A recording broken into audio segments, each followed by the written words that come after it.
চার ইঞ্জিন বিশিষ্ট কৌশলগত সামরিক পরিবহন বিমান আকাশে উড়াল চীন। চ্যালেঞ্জের মুখে যুক্তরাষ্ট্রের C-130 হারকিউলিস ও গ্লোবমাস্টার 17 পরিবহন বিমান।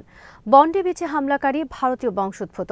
ব্রিটেনকে রাশিয়ার বিরুদ্ধে যুদ্ধের জন্য প্রস্তুত থাকার আহ্বান দেশটির সেনা সর্বাধিনায়কের। ভেনেজুয়েলার বিরুদ্ধে পূর্ণাঙ্গ জ্বালানি অবরোধ যুক্তরাষ্ট্রের। সিরিয়াসহ আরও 5 দেশের নাগরিকদের যুক্তরাষ্ট্রে প্রবেশ সম্পূর্ণ নিষেধ। তাইওয়ানের স্বাধীনতার স্বপ্ন ধূলিসাৎ। 2027 সালেই দখলে নেবে চীন। বিডিভিএস ইনফোটেনমেন্টে স্বাগত জানাচ্ছি আমি সুস্মিতা দাস। আজ জানাবো প্রতিরক্ষা সংক্রান্ত গুরুত্বপূর্ণ কিছু খবর। কৌশলগত শক্তিশালী একটি সামরিক পরিবহন বিমান নির্মাণ করেছে চীন। 16 ডিসেম্বর চীন বিমানটি প্রথমবার আকাশে ওড়ার ভিডিও প্রকাশ করেছে। এর ইঞ্জিন সংখ্যা 4টি। যুক্তরাষ্ট্রের আলোচিত C-130 হারকিউলিসের আদলে চীন তাদের সামরিক পরিবহন বিমানটি নির্মাণ করলেও এর সক্ষমতা হারকিউলিস ও গ্লোবমাস্টার 17-এর চাইতেও বেশি বলে আখ্যায়িত করা হয়েছে বিভিন্ন প্রতিবেদনে। চীনা নতুন সামরিক পরিবহন বিমানের নাম Y-30। চীনের কেন্দ্রীয় শহর জিয়ানের একটি ঘাঁটি থেকে বিমানটি সোমবার আকাশে ওড়ে। এর পেলোড ক্ষমতা 30 টন, দৈর্ঘ্য 116 ফুট। যুদ্ধ চলাকালে জরুরি প্রয়োজনে অপ্রস্তুত বা ভাঙাচোরা রানওয়েতে অবতরণ করতে সক্ষম চীনার নতুন এই পরিবহন বিমান এমনকি বড় খোলা মাঠ বা সমুদ্র সৈকতেও অবতরণ করতে পারবে এই বিমান। বর্তমানে যুক্তরাষ্ট্রের C-130 হারকিউলিসের রয়েছে এ ধরনের অবতরণ সক্ষমতা। চীন নির্মিত নতুন এই সামরিক পরিবহন বিমান চীনা বিমান বাহিনীর শক্তি বৃদ্ধির ক্ষেত্রে নতুন মাত্রা যোগ করল, কারণ যুদ্ধের সময় খুবই গুরুত্বপূর্ণ একটি বিষয় হল সেনা পরিবহন। ভেনেজুয়েলার উপর সর্বাত্মক জ্বালানি অবরোধ আরোপ করেছে যুক্তরাষ্ট্র। যুক্তরাষ্ট্রের প্রেসিডেন্ট ডোনাল্ড ট্রাম্প মঙ্গলবার এক ঘোষণায় ভেনেজুয়েলাকে সন্ত্রাসী রাষ্ট্র হিসেবে আখ্যায়িত করেন। এরপর তিনি বলেন, যুক্তরাষ্ট্রের নিষেধাজ্ঞা রয়েছে এমন কোনো তেলবাহী জাহাজ ভেনেজুয়েলায় প্রবেশ করতে পারবে না এবং ভেনেজুয়েলা থেকে বাইরেও বের হতে পারবে না। তাদের বিরুদ্ধে পূর্ণ অবরোধ আরোপ করা হলো, কারণ তারা মাদক পাচার করে আমাদের দেশের মানুষ হত্যা করছে। তারা আমাদের দেশের সন্ত্রাসী পাচার করে। ট্রাম্প বলেন, দক্ষিণ আমেরিকার ইতিহাসে এখন যুক্তরাষ্ট্র সবচেয়ে বেশি শক্তি নিয়ে ভেনেজুয়েলাকে ঘিরে রেখেছে। মঙ্গলবার যুক্তরাষ্ট্র ভেনেজুয়েলা ঘিরে পুয়ের্তো রিকো দ্বীপে মোতায়েন করেছে সামরিক পরিবহন বিমান C-130 হারকিউলিস। এদিকে নতুন করে 6টি দেশের ওপর পূর্ণাঙ্গ ভিসা নিষেধাজ্ঞা আরোপ করেছে ট্রাম্প প্রশাসন। মঙ্গলবার জারি করা এই নিষেধাজ্ঞায় বলা হয়েছে, সিরিয়া, ফিলিস্তিন, সাউথ সুদান, বুর্কিনা ফাসো, মালি ও নাইজারের কোনো নাগরিক যুক্তরাষ্ট্রে প্রবেশ করতে পারবে না। এছাড়া লাওস ও সিয়েরা লিওনের বিরুদ্ধেও একই ধরনের নিষেধাজ্ঞা আরোপ করতে যাচ্ছে ওয়াশিংটন। নতুন করে আংশিক নিষেধাজ্ঞা জারি করা হয়েছে নাইজেরিয়া, জিম্বাবুয়ে, তানজানিয়া সহ আরও 15টি দেশের বিরুদ্ধে।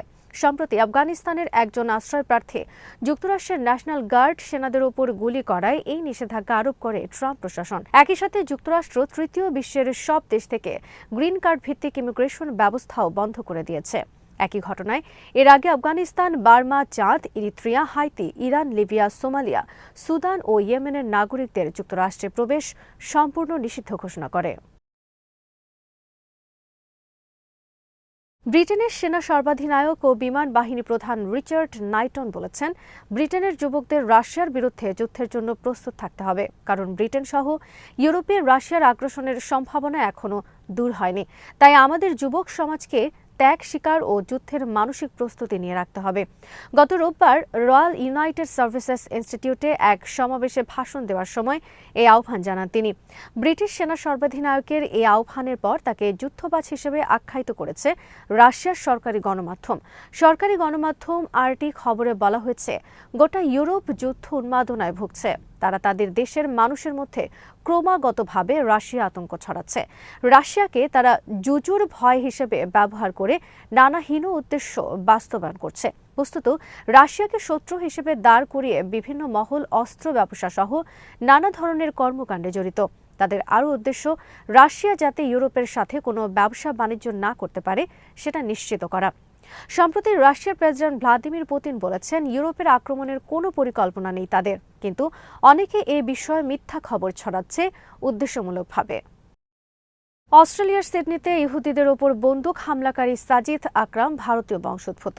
27 বছর আগে 1998 সালে ভারতের হায়দ্রাবাদ থেকে সে অস্ট্রেলিয়ায় পাড়ি জমান। তবে এরপর বিভিন্ন সময়ে কমপক্ষে 6 বার সে ভারতে এসেছে বলে জানিয়েছে ভারতীয় পুলিশ। অপরদিকে রোববার বন্ডি সমুদ্র সৈকতে নির্বিচার গুলিবর্ষণের ঘটনায় একজন পথচারী জীবনের ঝুঁকি নিয়ে বন্দুকধারীকে জাপটে ধরে বন্দুক কেড়ে নিয়ে তাকে পাল্টা গুলি করেন। সাহসী পথচারীর নাম আহমেদ আল আহমেদ। তিনি একজন ফলের দোকানদার এবং তার এ সাহসী ভূমিকার জন্য অস্ট্রেলিয়া সহ সারা বিশ্বে বীর হিসেবে খেতাব পেয়েছেন। অস্ট্রেলিয়ার প্রধানমন্ত্রী অ্যান্টনি আলবানেজ তাকে দেখতে সোমবার হাসপাতালে গিয়েছেন। 43 বছর বয়সী আহমেদ আল আহমেদ 2006 সালে সিরিয়া থেকে অস্ট্রেলিয়ায় পাড়ি জমান। বন্দুকধারীকে থামাতে গিয়ে ধস্তাধস্তির সময় তার হাতে 2টি গুলি লেগেছে।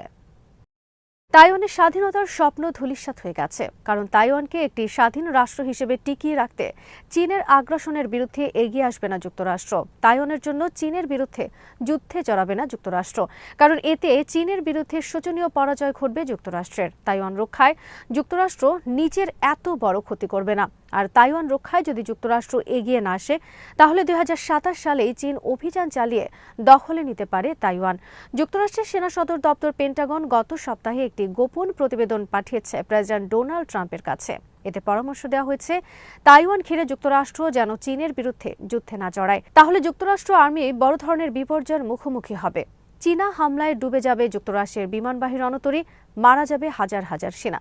পেন্টাগনের সর্বশেষ প্রতিবেদন অনুযায়ী একটি স্বাধীন দেশ হিসেবে তাইওয়ানের টিকে থাকার সম্ভাবনা শেষ হয়ে গেছে। রিপোর্টে বলা হয়েছে 2027 সালে চীন তাইওয়ানে অভিযান চালাতে পারে।